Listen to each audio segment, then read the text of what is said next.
Gracias. Bueno, buenas noches, señoría. Buenas noches, señor presidente.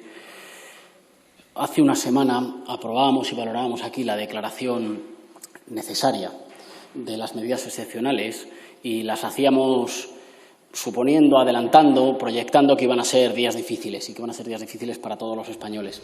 Hoy ya no son los primeros 10 días, sino que votamos la prórroga por 15 días más y estoy convencido que hay mucha gente que ahora nos ve con aprensión, que hay mucha gente que hoy echa mucho de menos a seres queridos o que nos ve con miedo. Las cifras ya las han comentado y no las voy a repetir, pero llegamos en una semana muy dura y con unos números muy duros. Esos números nos sobrecogen, pero también son una alerta. Yo no comparto la posición de los que quieren aprovechar esta situación para hacerle la guerra al Gobierno en lugar de hacerle la guerra al virus. Pero sí que creo que es de rigor decir que esta situación nos ha sobrepasado y que estamos en un momento en el que vamos tarde, reaccionamos tarde y hacen falta medidas más contundentes. Yo entiendo, señor presidente, que la decisión es muy dura y que es muy fácil hablar cuando uno no tiene que estar en el lugar de quien toma las decisiones, y me hago perfectamente cargo. Pero creo que hay que acometer con urgencia y con total decisión la decisión de que para frenar la curva y vencer al virus hay que parar al país. Y que, como se ha dicho antes, seguramente hay que ir a un confinamiento mucho más duro para que sea un confinamiento más corto. Y hay que ir a un confinamiento más duro para que sea un confinamiento del que salgamos con menos víctimas que lamentar y con menos destrucción económica y social. Eso es imposible si cada día millones de españoles tienen que seguir yendo a trabajar con miedo a contagiarse, muchos en sectores no esenciales.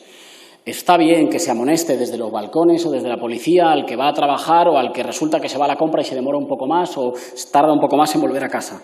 Pero no se puede estar haciendo eso cuando millones de personas tienen que salir todos los días a trabajar con miedo a ver si traen el virus a su casa y a sus seres queridos. Y aquí se ha dicho muchas veces que el virus no tiene clase, pero el miedo al contagio sí lo tiene. No todo el mundo puede teletrabajar y no todo el mundo se puede encerrar en casa. Hay sectores concretos que son los que están siendo carne de cañón, que salen todos los días a trabajar con miedo a ver en qué condiciones vuelven a su casa, básicamente porque le tienen más miedo al desempleo que al virus. Y eso no puede seguir siendo así. Y tenemos que decirlo claro, todas las víctimas nos duelen, pero la pandemia también se ceba particularmente con unos españoles y no con otros.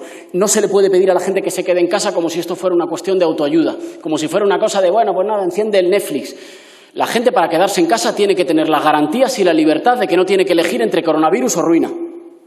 Tiene que tener las garantías de que no tiene que elegir entre precariedad o enfermedad. Y tiene que tener las garantías de que nadie le dice si mañana no vienes, no te molestes, que no tienes que venir al día siguiente. Y eso solo hay alguien que puede hacerlo. Lo decía antes, esta crisis ha matado el neoliberalismo. Nadie oye hablar ahora mismo de la mano invisible del mercado, ni los más fanáticos del mercado dicen ahora que la mano invisible, que resulta que hay que liberalizar, que cada uno con su dinero. Es mentira y todos lo sabemos. Solo ustedes pueden tomar esta decisión. Solo el Gobierno de España, solo el Estado español puede tomar la decisión de que los más débiles no tengan miedo al salir a la calle y puedan hacer el confinamiento que necesitamos. Necesitamos, ya le decía, paralizar el país y que solo los servicios esenciales que decida el Gobierno sigan funcionando. Necesitamos endurecer el confinamiento y limitar la movilidad para que el confinamiento sea, sí, más duro, pero también más corto.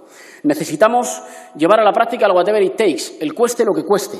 Eso significa que todos los recursos esenciales para la sanidad pública tienen que estar bajo control público. No puede seguir habiendo camas vacías en los hospitales privados. Y no puede seguir habiendo, como hay en la Comunidad de Madrid, alas de los hospitales que, como se le entregaron a los fondos buitres, están todavía vacías. Y eso solo lo pueden hacer ustedes. Hay que garantizar que hay más medios para los trabajadores de la sanidad. Hay que garantizar que todas las industrias que pueden reconvertirse para ponerse al servicio de la guerra contra el virus se reconvierten bajo control público. Empezando por las empresas textiles para fabricar mascarillas, por las empresas que puedan fabricar respiradores, por las empresas farmacéuticas, por todas las empresas que puedan servir al único objetivo nacional hoy legítimo. Y hay que decretar un 135 al revés para que esto no nos vuelva a pasar, para que nunca más volvamos a ser líderes en Europa en tener pocas camas, en tener pocas plazas en la UCI y que nunca más volvamos a estar en la cola en gasto por habitante en la sanidad, y hay que garantizar un suelo de ingresos en la sanidad.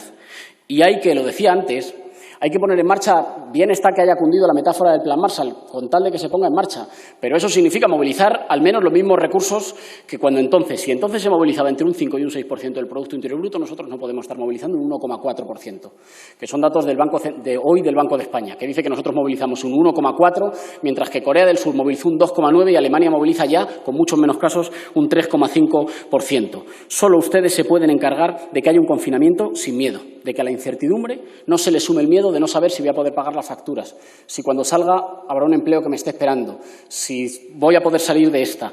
Y en eso ustedes cuentan con muchas cosas a favor, pero con una que contamos todos en contra.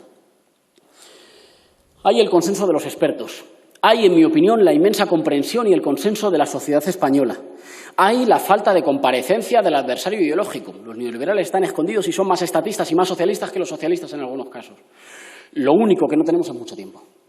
Lo único que no tenemos son semanas y semanas, porque no todo el mundo puede aguantar semanas. Yo sé que se ha dicho en repetidas ocasiones por parte del Gobierno que seguirán viniendo más medidas y que se seguirá avanzando. Y hemos pedido medidas en alquileres, y hemos pedido medidas en un ingreso básico que no deje a nadie atrás, y hemos pedido medidas para los autónomos, pero no todo el mundo puede aguantar una semana o dos.